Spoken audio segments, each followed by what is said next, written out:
On Transworld Sport this week, we're in Iceland with mountain bike stars Hans Rey and Steve Peat.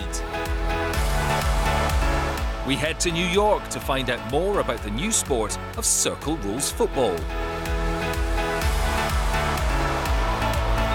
Beach volleyball's King of the Court series reaches its climax in California. And Great Britain takes on the US in golf's annual Simpson Cup.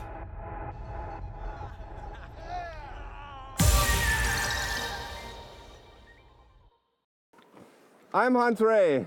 And I'm Steve Peat. And we are here in Iceland to traverse the country from north to south. Come and join us for the week.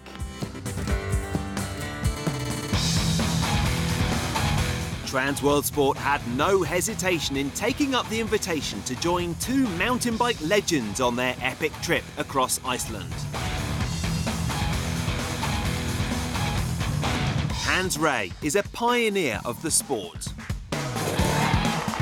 The 52-year-old German is a former trials biking world champion, mountain bike Hall of Fame inductee and adventure biker who's ridden all over the world through areas previously considered unrideable.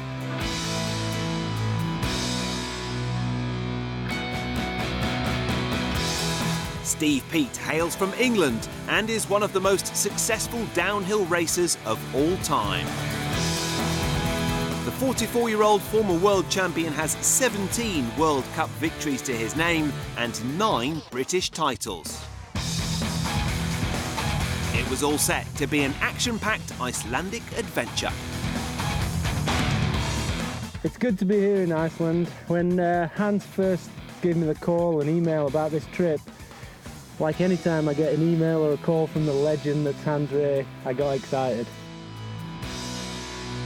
Gotta love my job, you know, traveling the world, doing these adventures at places where nobody has ridden before, and having a guy like Steve Peat along. I mean, he is the legend when it comes to downhill mountain bike racing, and to be in the position to follow or try to follow his tire tracks, you know, it's not that easy to hang with him, but riding some of the most stunning natural trails out there, you know, let the adventure begin.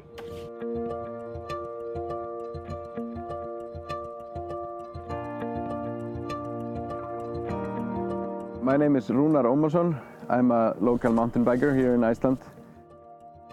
I've been mountain biking more or less for the last 25 years. So I was the lucky guy who got to meet Hans, and even more exciting that he brought Steve Peat with him.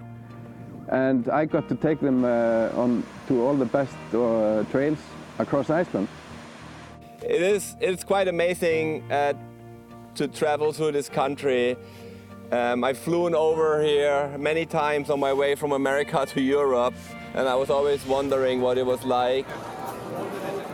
To travel light with day packs only, the three riders planned each stage and their logistics support with a local company that offer guided mountain bike trips in Iceland. It's about to get real. We're here, finally, on the north coast in Iceland. We met up earlier with Gunnar, our local buddy, who also wanted to do a traverse all his life, and same for me. So we're gonna start today traversing Iceland. The group started their trip in the north of the country, in Aspergy. Their final destination was Skogar, some 800 kilometres south. They planned to complete the journey in manageable stages. It's like a wild wind. It moves me. Can't hide, cannot escape. Hans and Steve wanted to be the first mountain bikers to do a real north-to-south traverse of Iceland, one of the largest volcanic islands in the world, with a population of just over 300,000.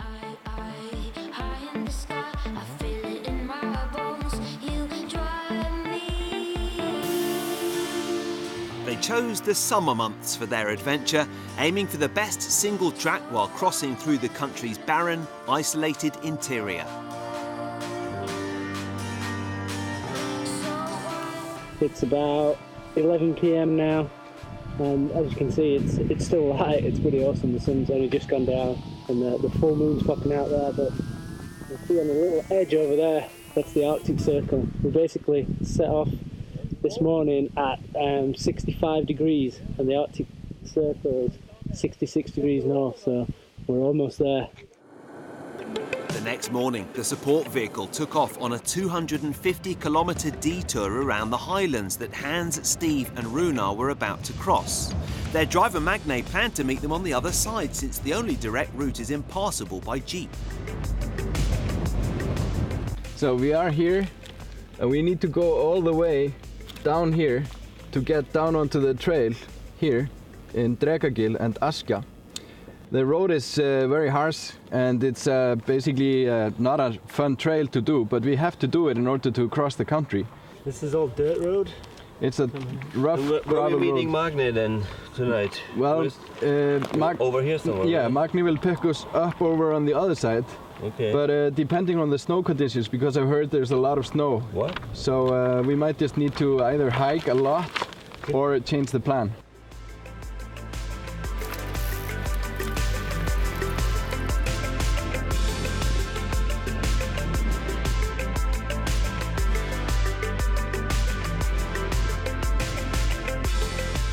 We've been riding now for quite a while today on these gravel roads. We're in the middle of the highlands and we are approaching now the mountainous area, and there's actually quite a lot more snow than we expected.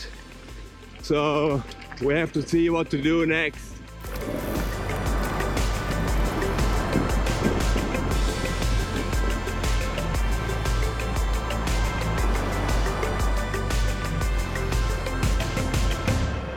We got there and we started to discuss day 3.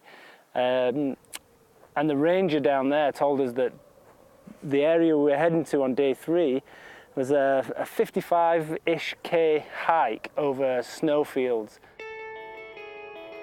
So we took a little run up the hill and had a look at the snow up there.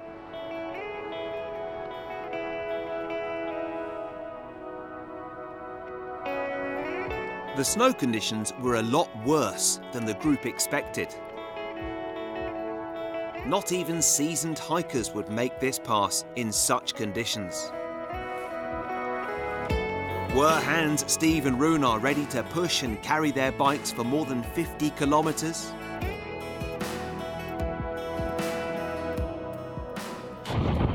Krummi minn.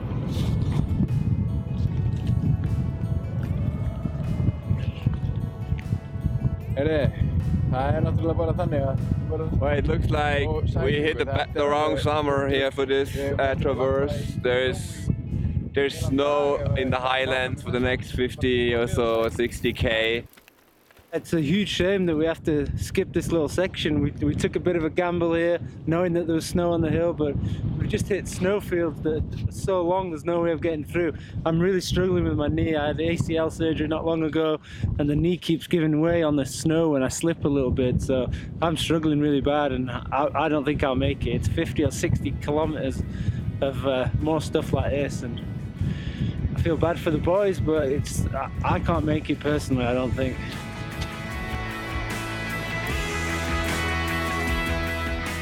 After calling their support vehicle and asking Magne to turn around and fetch them, the guys rode back to their camp in Drekagil.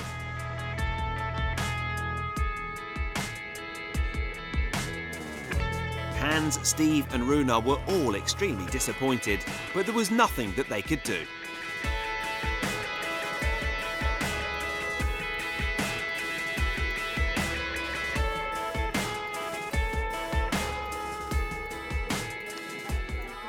They ate a hearty dinner and planned their next move.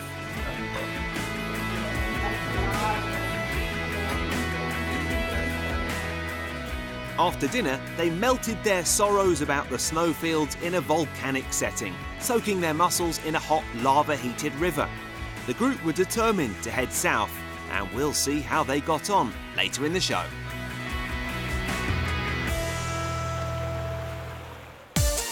Time now for this week's sporting question. Hi Transworld Sports, I am Tyson Fury and I'm the heavyweight unified champion of the world. If you don't know what that means, it means number one. On December the 1st, British heavyweight boxer Tyson Fury will fight America's Deontay Wilder in one of the division's most eagerly anticipated fights in years. 30-year-old Fury hasn't had a title fight since claiming the IBF, WBA and WBO world titles from Vladimir Klitschko 3 years ago.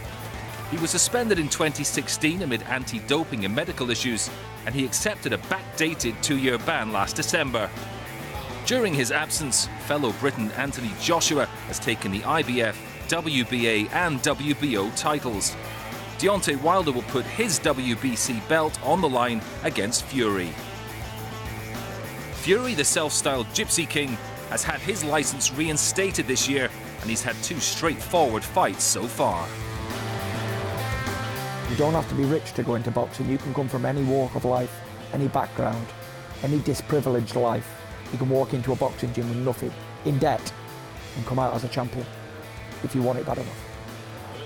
There's never been somebody like me in boxing before, ever, and I don't believe there'll ever be somebody after me like me, for many, many reasons. And it's heavyweight boxing that gives us the subject for our question. We'd like you to name the youngest man in history to win the heavyweight world title. We'll bring you the answer later in the show.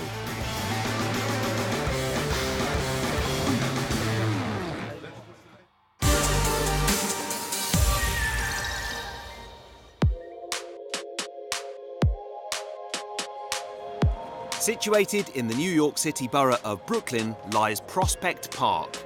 It provides an oasis of calm for New Yorkers living in this concrete jungle.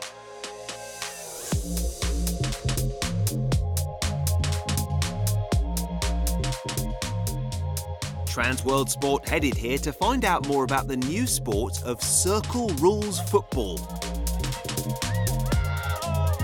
We started playing the game in 2006. And it started as a theater project. My friend Greg Manley, instead of writing a play for his senior project, he decided to create a sport. And instead of people coming out to watch the play, they came out to play the game. Sports is inherently dramatic, and he really took that literally. And so we worked together and we came up with a sport, and it's called Circle Rules football. Starting with just a yoga ball, Scott and his co-founders fleshed out the rules of the game in Prospect Park, where it's since been played for over a decade. The game is played on a circular field with a single goal in the centre. Around the goal lies an area called the key. Teams of 6 aim to get the ball through the goal from opposing ends without stepping inside the key. Players can touch the ball with any part of their body so long as they don't trap, hold or sit on the ball. The team that scores the most goals by the end of the match wins. So main priorities when we were developing the game was really solid gameplay. How do we create a fluid sport that was fun to play and easy to learn, easy to pick up? But just as important as that, we were trying to figure out how to create a sport that was inherently dramatic from a spectator's perspective. And that's why we played with a giant bouncy yoga ball. And it's why we created a game that was spherical, that everyone was focused in the center of the field. And there's not a bad seat in the house when you're watching Circle Rules.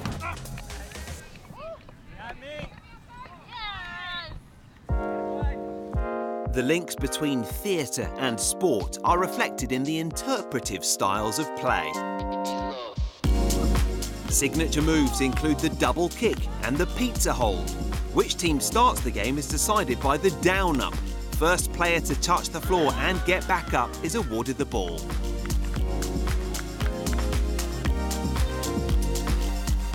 With its unique quirks and playful freedom, the game has attracted a wide membership.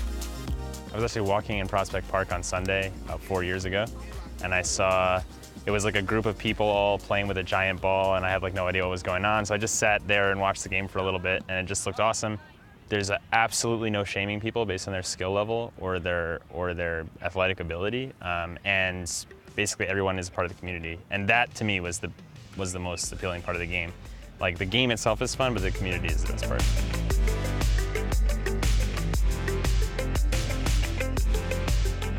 It's kind of grown into something more than just showing up, you know, weekly or bi-weekly and sort of kicking a ball around or punching a ball around. It's truly turned into something more, and a lot of us have started hanging out outside of games. You know, we'll do game nights, we'll do trivia parties like every couple months, and so a lot of people have kind of become friends through Circle Rules.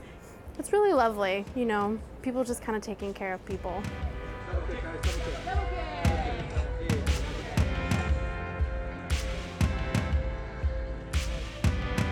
Friendships are tested in the weekly league, where teams compete in a series of group and knockout games. Transworld Sport was in town for the semi-final showdown between the league's oldest team, Shock and Awe, and 8-time champions, the Brooklyn Warriors. 30 seconds!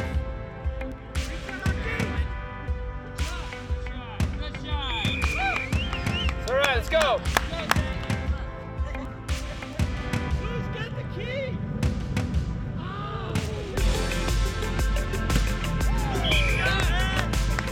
It does get competitive, but since we do all know each other and we've known each other for years, it's a healthy competitive spirit. There's no ill will with anyone out there. But personally, I always tell my guys, they always steal the line from Braveheart, I didn't get dressed up for nothing.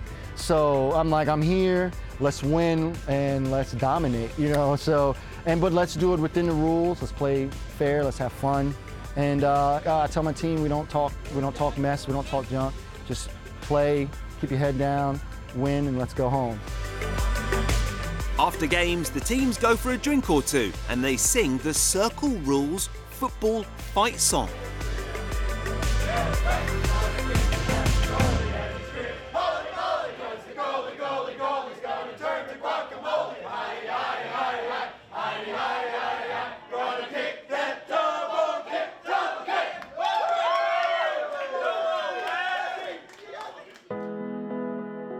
From its roots in the experimental wing at New York University, Circle Rules football has come a long way. There's now even a World Cup. This year's event, which took place in England, was won by the US. The game kind of ebbs and flows in different places, and when the sport kind of simmers down and it sounds like it kind of disappears from a place where it had been playing before, it kind of breaks my heart a little bit. And then when suddenly I hear out of nowhere that people I don't even know are playing the game in other places, it warms my heart, because it means that the sport is being spread by other than the people who originally played it here in New York.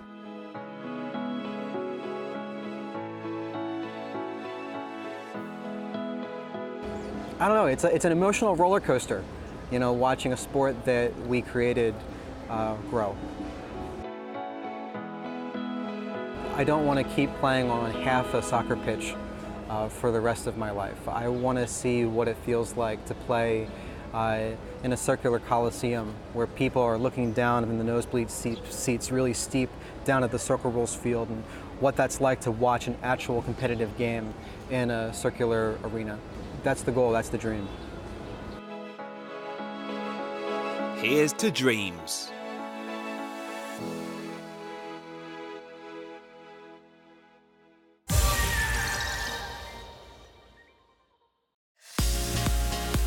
Huntington Beach in Southern California was the destination for the final event of beach volleyball's King of the Court series. Unlike traditional beach volleyball tournaments, the King of the Court format pits multiple teams against one another at the same time, and the action is fast, furious, and fun.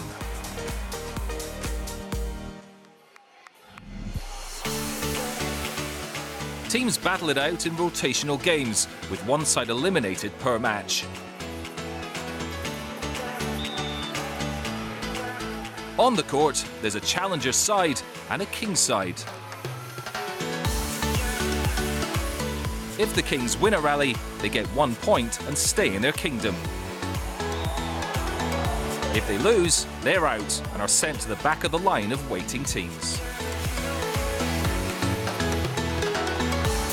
Challengers then move into the King's End to face the next team. It's essentially a winner-stays-on contest.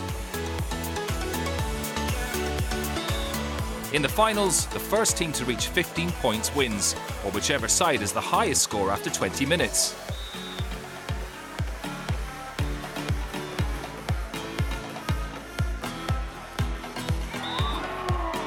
The American duo of Taylor Crabb and Jake Gibb have excelled in this competition, and they soon found themselves closing in on the overall series crown.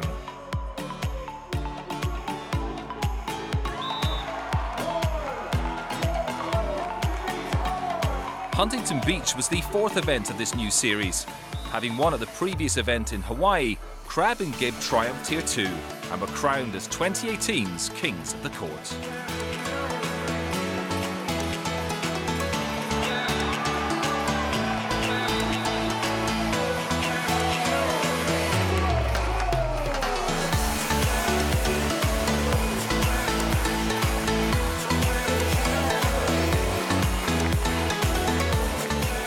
Awesome, man. I freaking love that format. In the round to get to the final, I got served that ball with like 35 seconds to go. I was nervous, man. There's a lot of nerves and energy, and it's so fun. Yeah, I see Taylor also nervous, saying that I couldn't get ball on defense, but then in the final you were dominating. He makes it easy for me back there, so nice to have him as a partner. Yeah, and it's your home beach, right? So I think it's the best place to win. So cool. I have all my family here, my friends. I hear people cheering and I recognize their voices, and it's so fun for me. Thank you very much for delivering such a beautiful volleyball.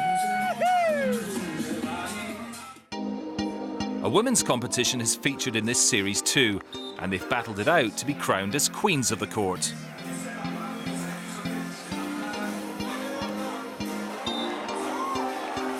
The US pairing of April Ross and Alex Kleiman were the favourites going into this event, and they raced into the lead in the final.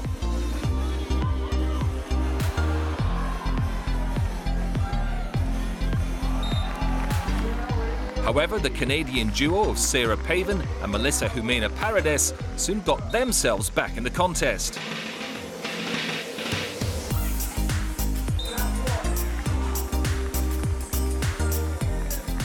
Ross and Kleiman's had 2 championship points thwarted by the Canadians.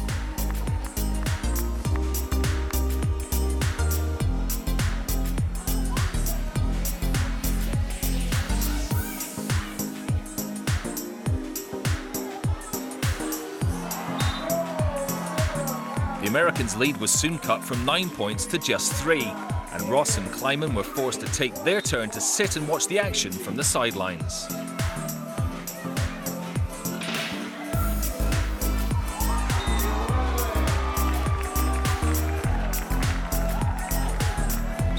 The US duo came back though, and were keen not to let their third match point go to waste.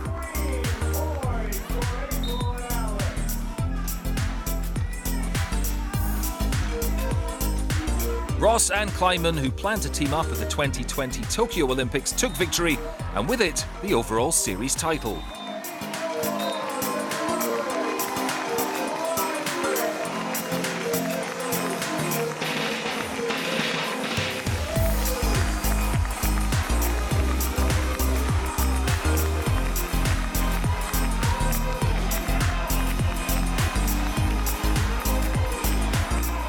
We just knew we had to stay really patient. We know our side out's great, so it's just getting over there. I think we realized we could score points really efficiently and really quickly on the Queen side. So it's just staying patient until we get there, not getting frustrated, knowing that we can make up for it eventually. You did great. Congratulations, Queens of Huntington Beach, A-team. Oh, it's bubbly time for the Queens of the Court.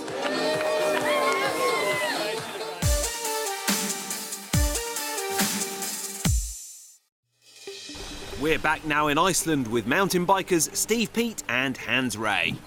It's good to have a support vehicle, I know that. Today we finally met up with Magne again. He came to get us since we couldn't cross the snowfield, which is probably a good thing because word has it it's snowing up there right now. Weather turned on us. We got a transfer on the other side of the mountain and keep going. Steve Peat and Hans Ray recently undertook an epic trip in Iceland, travelling from the north to the south of the country on their bikes. However, snow prevented them from crossing the Highlands region, and so they had to take a detour via their support vehicle before getting back on their bikes. The group support vehicle was an off-road trailer with huge 36-inch tyres to conquer the deep rivers, snowfields and sandy sections along the way.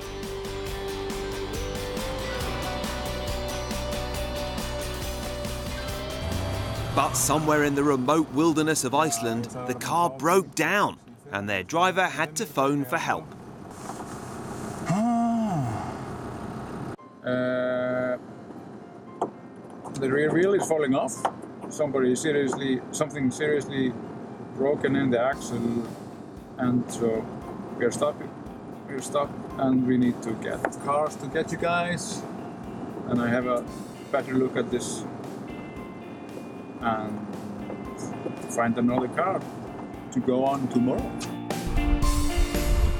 The owner of the group's Next Refuge came to rescue the mountain bikers. Support driver Magne spent the night in his Land Rover, waiting for the mechanics from Reykjavik to arrive.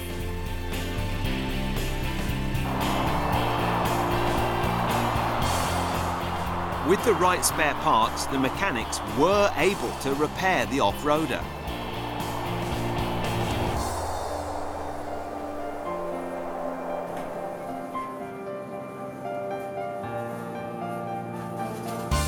The next morning, it was still raining.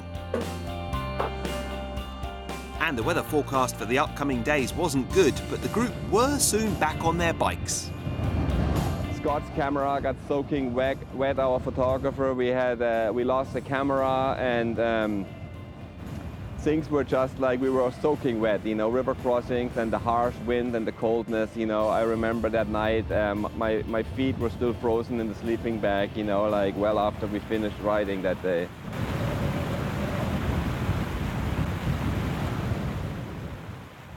The group soon reached their tent for the night and got some much needed R&R.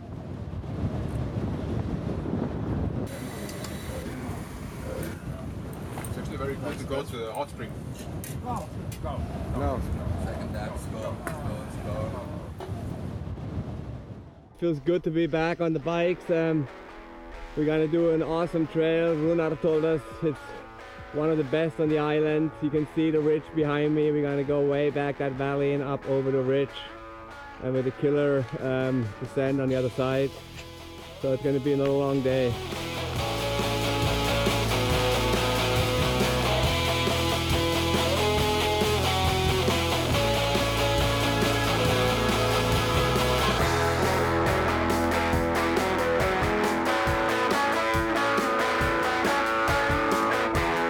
On this part of their journey, the mountain bikers were flanked by majestic glaciers, colourful ridges, giant river deltas and endless lava fields.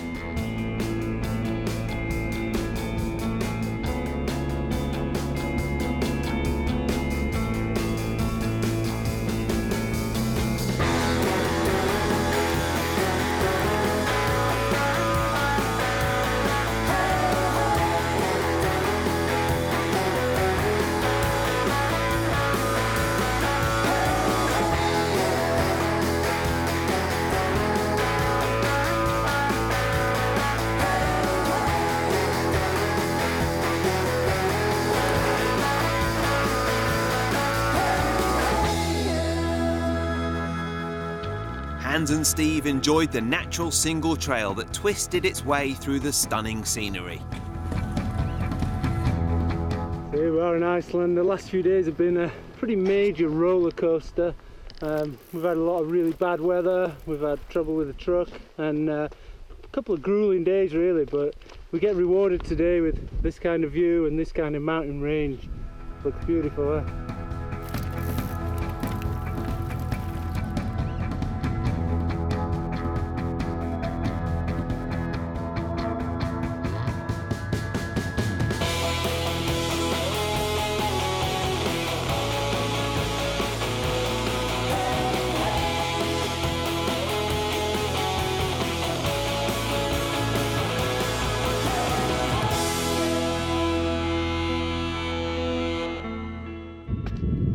Look at this. Some volcanic activity down below, an old lava field, and back down there in that delta, this is where we came from.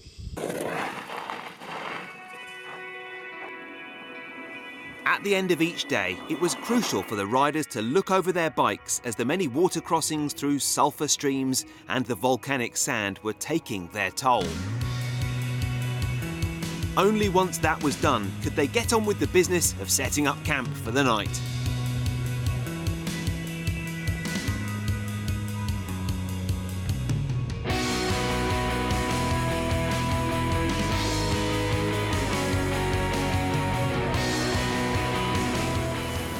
Another stage, another step closer to the south coast. But not quite yet. I need a few minutes. Wake up, home slice. Yep.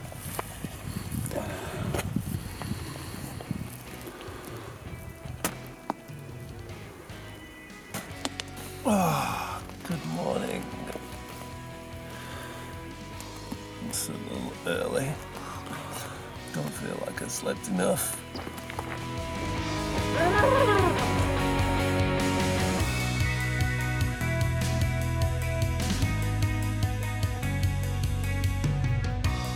Stage 6 started once again with rain. But it didn't deter the group as they rode through Iceland's popular Lægjavegur trail.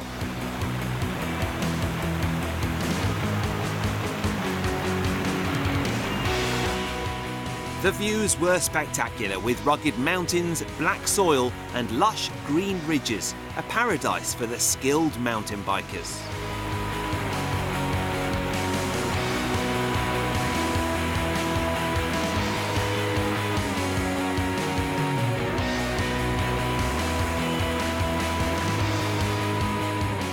We just had a nice bit of trail there. We came all the way down from the gorge up there, you can see. Real fast, flowy single track. It's been fun. We've been getting quite a few kilometres out of the way. We just arrived at a little peak here, looking over a gorge. We're about 520 metres at the moment, so not too far from the ocean. We're making some distance and getting closer to the coast.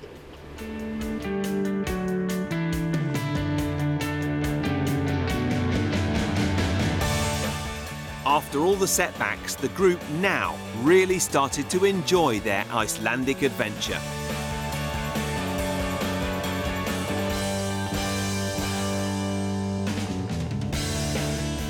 This was what Hans Ray and Steve Peat had come all this way for.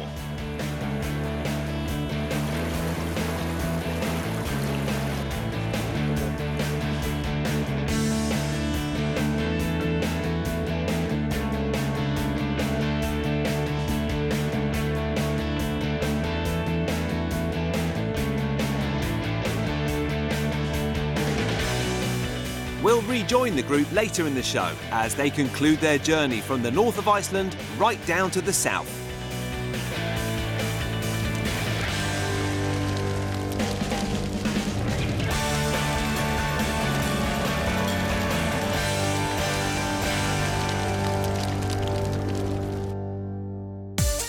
Time now for My Other Love.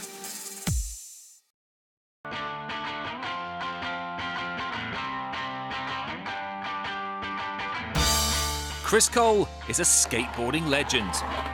One of the pioneers of the sport, the 36-year-old has won 5 X Games titles over the last 15 years. And the American has other obsessions aside from skateboarding. On Transworld Sport's visit to his home in San Diego, Chris told us all about his passion for classic toys. I'm very nostalgic as a person, and like I go back to watch old skateboard videos to get that feeling again. There's these toys out there that I had as a kid or that I wanted as a kid or that just, they bring me back. And I really like that feeling. And I feel like that the late 80s time period was such an awesome toy time period in the early 90s. Such a cool time period for toys and for cartoons and things. And and I want my kids to see that. You know how he transforms? He's very easy. He just puts his feet up and boom. And then turn into a box? Yeah, he turns into a little cassette player. You don't know about cassettes, but cassettes were cool. Cassettes were like music. And then eject button, and drop your cassette in. Chris also loves collecting guitars, and he has over 30.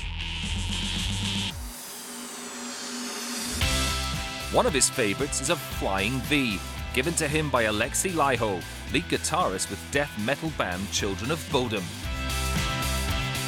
It's a great guitar though. I really dig it and play it all the time.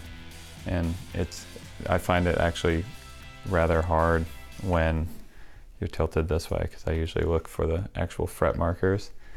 And if it's not well lit in here and it's dark, the fret markers disappear because it's such a dark guitar with kind of a darker inlay. So it actually gets kind of tricky.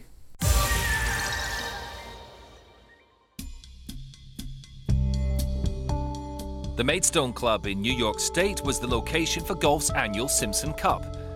Now in its 7th year, the team tournament is contested between injured and veteran servicemen from the United States and Great Britain. It's supported by the On Course Foundation, a charity set up by John Simpson.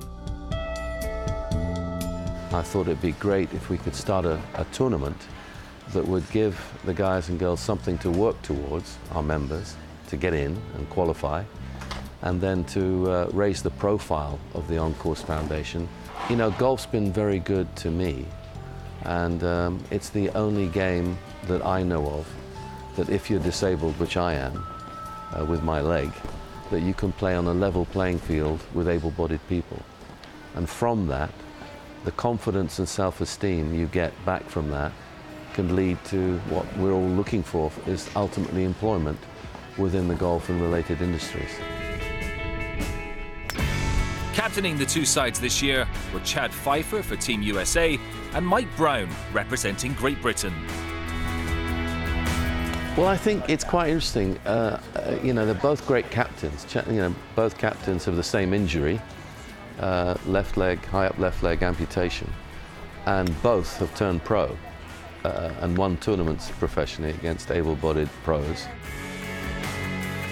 I took up golf in 2013. I still had a leg at this point, so I did a one-day tester, and I sort of just fell in love with the game, really. And then after that, I got hooked. I had my leg amputated in May 2013, and I got my first handicap in July 2014 off 28, and 2 years later, I turned professional. I was in the U.S. Army, enlisted in 2005, was deployed in 2006, and was injured in 2007 in Iraq. Our truck was hit with a roadside bomb, which resulted in the loss of my left leg. And I did my therapy at Brooke Army Medical Center in Texas, and it was actually there when I was introduced to the game of golf and just fell in love with it. A fellow amputee friend that I got to know introduced me to the game, and he took me out to the range, and it just got me hooked. So I turned professional in the hopes to reach the biggest stage, the PGA Tour, just to get my story out there and try to impact as many people as I could. The Simpson Cup represents just a small part of the work done by the On Course Foundation, which uses golf to help servicemen and women deal with life-changing injuries. Thanks to the On Course Foundation, that's sort of been able to go and play these amazing places, and now the Simpson Cup is obviously the affiliation to the On Course Foundation, and you know, to be captain this year is pretty much the ultimate goal, and I've done it pretty quickly as well. So it's my turn to give back now, and hopefully I can lead our lads to a good year and inspire other people just by telling them my story.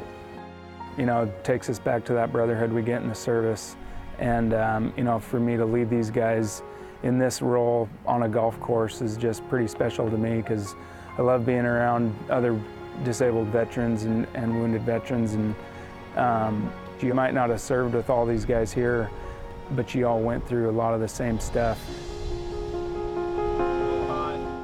Former Gurkha Sergeant Hari Budanagar suffered life-threatening injuries in Afghanistan in 2010. the foundation has helped him a lot.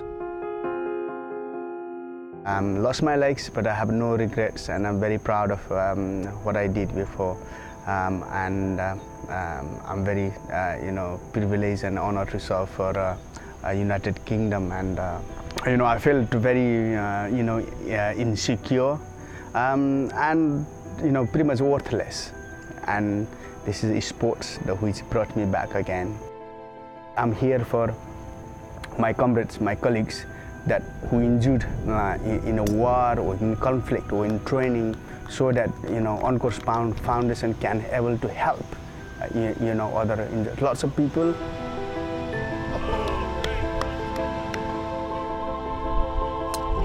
The foundation has helped American Alex Happer find a job as an assistant golf pro at Trump National Doral. Rolling into yesterday, 4-ball, we had an awesome match going in. We went from being 2 up through 4 to 1 down through 11, back to all square by 13. And I mean, it really was an awesome match play match. I mean, we got to close it out pretty definitively on number 17. It was a great experience being able to hit a shot like that and end that match that way. I'd put it as the best shot I've ever hit in my life. That was just one of the highlights for the home team as they took overall victory 11-8. Andrew Batchelder secured the decisive point.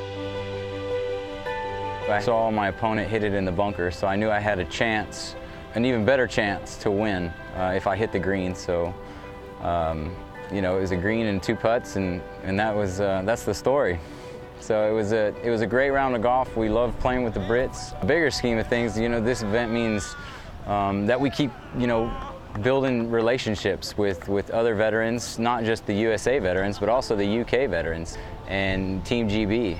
We grow on the game of golf, and we grow through friendships and camaraderie, and it helps out everybody in the long run. We're doing very well and getting very well established in the UK.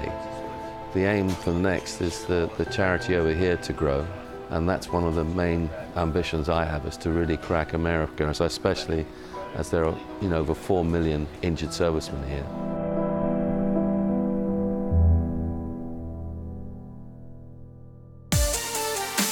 Now for the answer to our sporting question.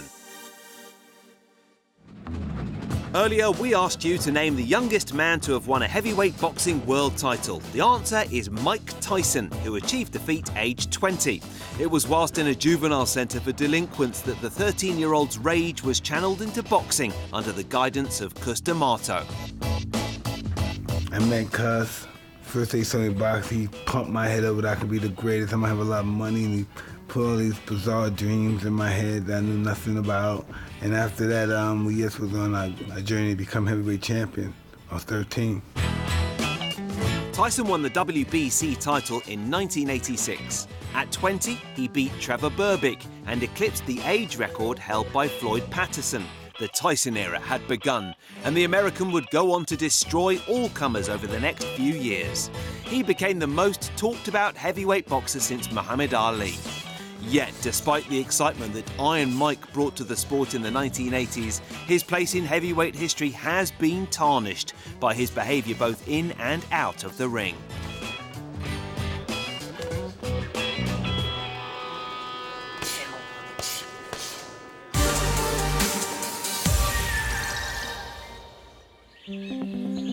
This week, we've been following mountain bike legends Hans Ray and Steve Peat on their epic ride from the north of Iceland down to the south. We're back with them now as their trip reaches its conclusion. Here we are, last morning of our Iceland traverse. It's been a pretty longish week, but it's been fun, and we've seen some beautiful places. Where we camped here for the last night has been pretty awesome. I don't get to camp too often on trips like this, so to be able to do it here in Iceland has been pretty nice. We've had some nice places, and the trail itself has been really nice too. Lots of great downhills, lots of long traverses across the side of mountains and stuff like that. A lot of it I kind of expected coming to Iceland, but it was more beautiful than I even thought it was going to be.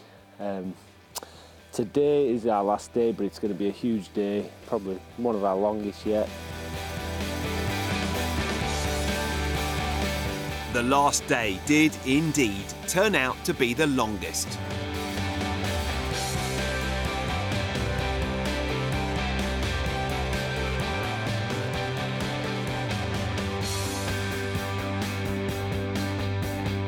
This stage also revealed everything that raw, natural and majestic Iceland has to offer to the intrepid explorer.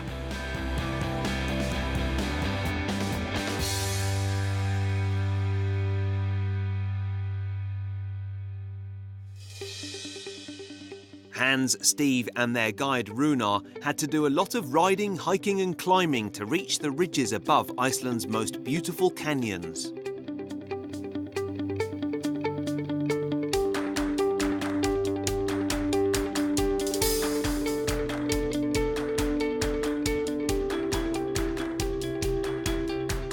They had to cross several miles of snowfields too.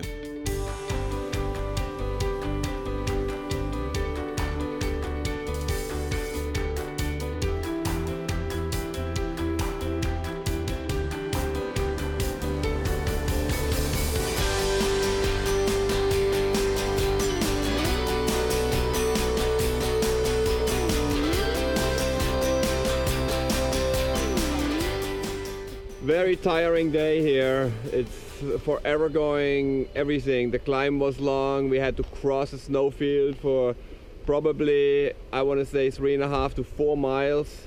There was like probably 15 different huge snowfields that were unrideable pretty much. And now we have this long downhill along this canyon here with beautiful waterfalls. And we're almost at Skogar Falls, which is one of the big ones here in Iceland. And our trip will be over because right behind me is the coast.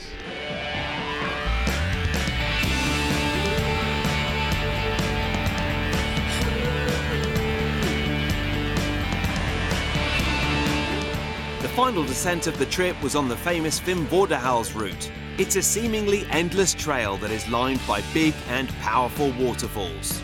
The route offers every terrain a mountain biker could wish for, from rough and rocky to smooth and fast.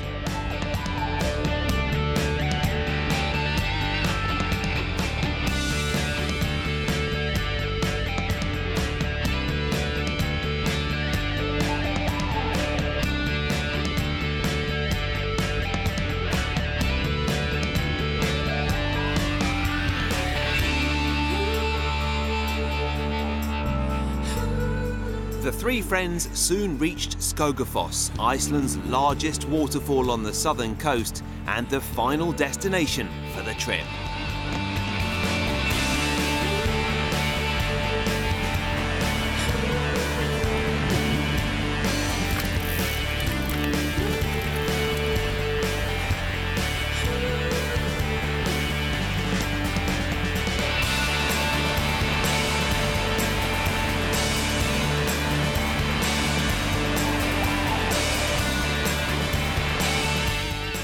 The group had finally crossed Iceland from north to south. The mission had been completed.